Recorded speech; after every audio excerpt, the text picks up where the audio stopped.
John Wingert. I will be doing a presentation on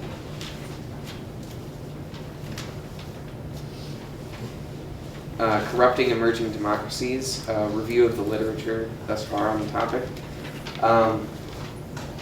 My overall conclusions. Here.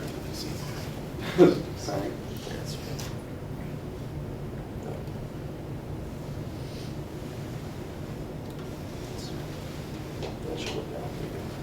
Thank you. My conclusions will, there will be several conclusions that I will come to with regard to corruption in emerging democracies. The first is that corruption's definitions are subject to wider socioeconomic contexts. Although there are standard definitions for defining and identifying corruption, identifying it is also dependent upon where you're located and the sociological context that you find it. Corruption is present everywhere, but occurs disproportionately in developing countries, which is especially a problem with providing development aid. Corruption has been caused in many areas by a variety of factors. These include Western capitalism, colonialism, divide and rule tactics, flawed independence constitutions, bureaucratic failures, and international acceptance of corruption. In terms of the effects of corruption, corruption mishandles resources, can reduce investment in these countries, and creates democratic deficits. Lastly, in order to reduce the problems caused by corruption, institutional reforms, independent anti-corruption agencies, and new international approaches to aid could all reduce corruption, especially in emerging democracies. So first there's the problem of defining corruption. Most definitions go something like this. This is from a researcher called Warren. With few exceptions, political corruption has been conceived as departures by public officials from public rules, norms, and laws for the sake of private gain. And this is similar to another one provided by another pair of researchers. Political corruption is the inappropriate use of common power and authority for the purposes of individual or group gain at common expense. Essentially, a small group or an individual has been entrusted with the power a collective gives them, with certain norms that come along with that, and then violates that for private gain. However, when defining it, it's important to remember that, and this is a quote that I thought was really interesting, many practices that might now be regarded as corrupt in the context of modernist assumptions about the nature of the state and behavior of public servants would, in the past, have been seen as parts of gifts exchanges or the natural and civilized lubrication of social relationships, especially where new state formations have been imposed upon traditional societies. You see these otherwise normal behaviors being considered corruption by outside agencies and people evaluating these countries. There are several models for corruption. This one starts with, first, an individual or group must have been entrusted to make decisions for a collective. Second, norms exist among this collective, regulating the ways in which power is used. Third, an individual or group ceases to follow the norms that have been set before it. And then fourth, this rejection of norms benefits the small private group while harming the collective, or in some way depriving the collective of the gains they thought they would receive. Another model approached at more mathematically is that monopoly of a resource or a position of power plus discretion, a wide latitude to use that power how one sees fit without liability or without any sort of accountability measures or checks and balances on that position can enable corruption. Then there's the problem of where is corruption?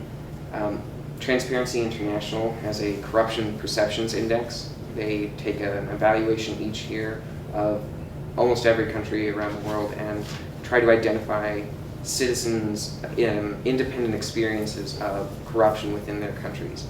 And together they put together a map of where the most corruption is, red being the most corrupt and bright yellow being least corrupt.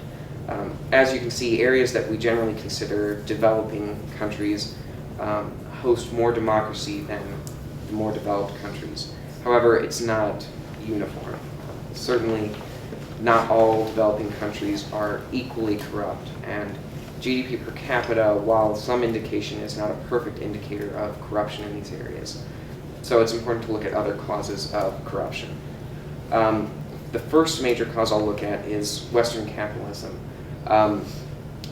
It has several aspects that lend itself toward creating, or at least creating, the perception of corruption.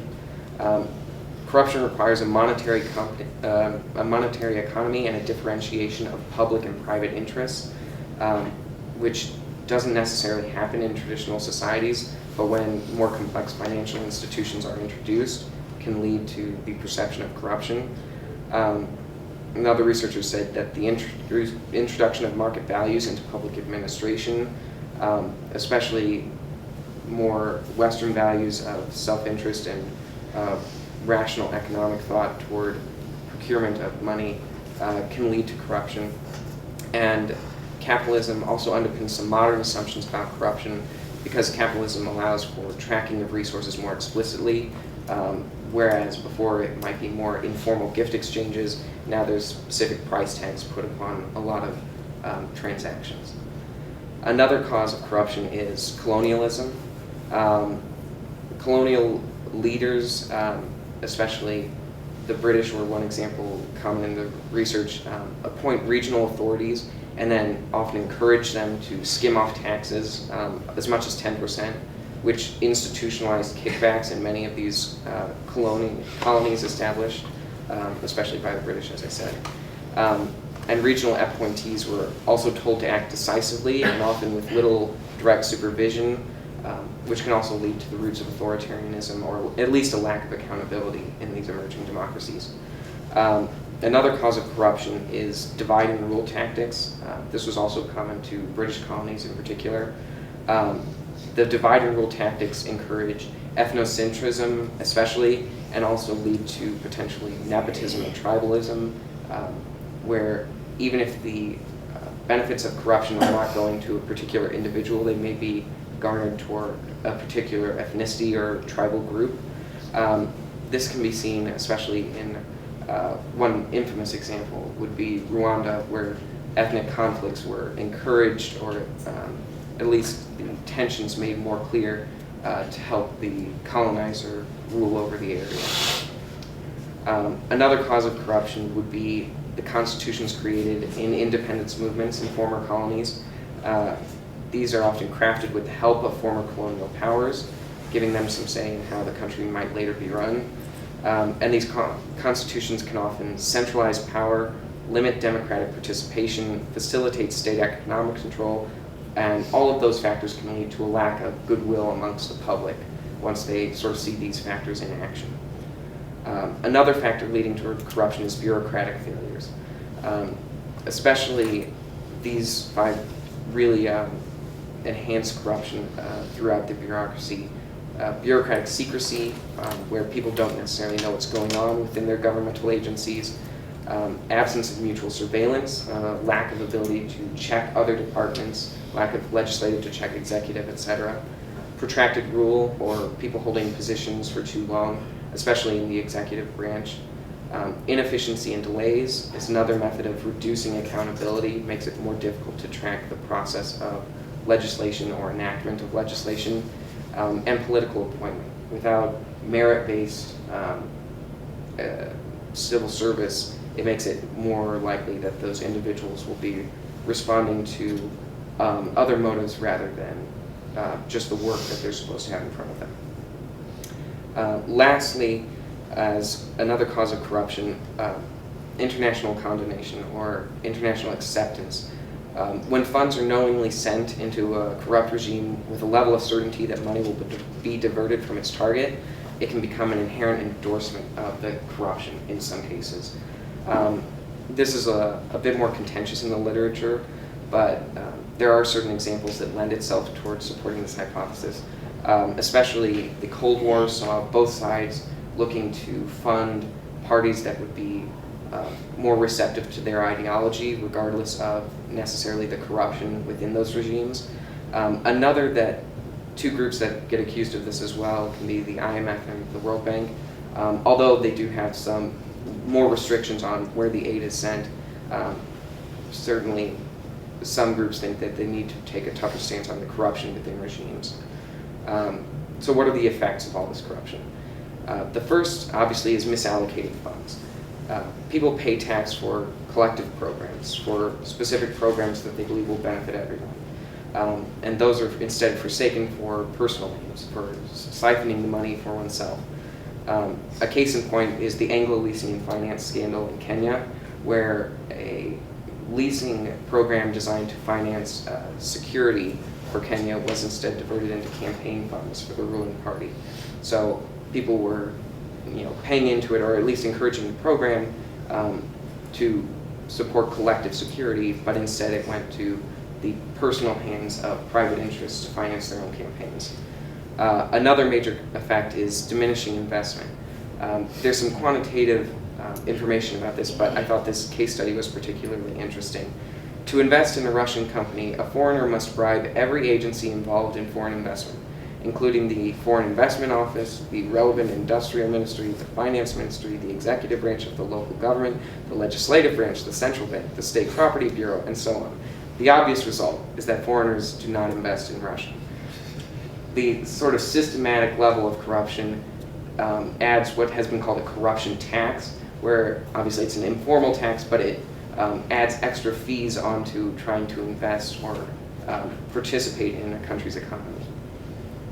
Another effect of corruption is discouraging democracy. Particularly, it's a violation of norms of inclusion and reducing equal rights. If people with more money have more power, or people in positions of power can then use money that was intended for the public good, it's no longer really taking into account the voice of all peoples equally.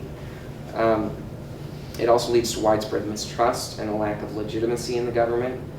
And it can hinder administrative growth, performance, and efficacy.